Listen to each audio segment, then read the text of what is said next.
Pemerintah Kabupaten Aceh Tenggara mulai menggelar musyawarah rencana pembangunan. Rencana kerja pemerintah Kabupaten tahun 2025 dan pembahasan lanjutan penyusunan rancangan awal rencana pembangunan jangka panjang tahun 2025 hingga 2045. PJ Bupati Aceh Tenggara Dr. Anda Syakir MSI mengatakan, melalui Musrenbang RKPK tahun 2025 dan pembahasan lanjutan atas rancangan awal RPJP tahun 2025 hingga 2045, diharapkan dapat menjadikan kedua dokumen perencanaan pembangunan Kabupaten Aceh Tenggara yang aspiratif dan mampu menjawab isu-isu strategis daerah, sehingga pembangunan Aceh Tenggara ke depannya semakin lebih baik lagi. Dokumen perencanaan yang dibuat yang disusun hari ini adalah dokumen baik yang bersifat tahunan tahun 2005 maupun yang 20 tahun ke depan, diharapkan betul-betul menjadi dokumen yang aspiratif, dokumen yang menggali semua isu-isu strategis yang ada di Kabupaten Aceh Tenggara sehingga bisa menjadi satu pedoman frame ke depan selama 20 tahun oleh 4 bupati atau periode bupati ke depan. Dan ini tentu harapan kita bersama, dokumen ini disusun benar-benar menggali dari semua komponen strategis masyarakat, semua potensi daerah, semua melibatkan dari semua unsur-unsur yang ada dalam masyarakat sehingga betul-betul menjadi dokumen yang aspiratif.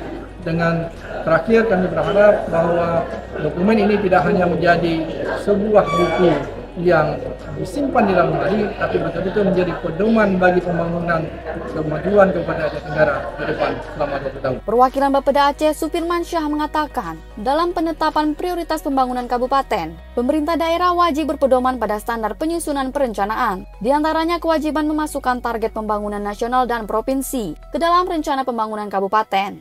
Tahapan daripada Musrenbang prioritas itu memiliki kewenangan. Yang pertama kewenangan pusat, kemudian provinsi, dan juga kabupaten kota. Jadi setiap kewenangan itu harus dilakukan oleh masing-masing kabupaten kota, sehingga target dari nasional dan provinsi dan hingga sampai ke kabupaten kota akan tercapai. Karena pembangunan, keberhasilan satu pembangunan itu ditentukan oleh ending atau outputnya itu PJ Sekretaris Daerah Yusrizal menyebutkan, dalam Musrenbang RKPK tahun 2025 tingkat kabupaten dan pembahasan lanjutan rancangan awal RPJP tahun 2025 hingga 2045 sangat membutuhkan saran masukan masyarakat yang telah dihimpun sejak pelaksanaan Musrenbang desa dan kecamatan. Tadi pada saat diskusi banyak masukan kepada kita, tentunya ini akan menjadi bahan perbaikan atau bahan kelengkapan untuk kedepannya. Tim sudah mencatat dan ini tentunya akan ditindaklanjuti dengan program-program kegiatan untuk baik itu untuk KPK Aceh Tenggara tahun 2025 dan untuk RPJPD Aceh Tenggara tahun 2025 dan 2045. Pelaksanaan Musrenbang RKPK tahun 2025 tingkat kabupaten dan pembahasan lanjutan rancangan awal RPJP tahun 2025 hingga 2045 diikuti oleh seluruh pimpinan OPD, juga turut dihadiri oleh perwakilan Forum Koordinasi Pimpinan Daerah Forkopimda. Tim Liputan Diskominfo Aceh Tenggara.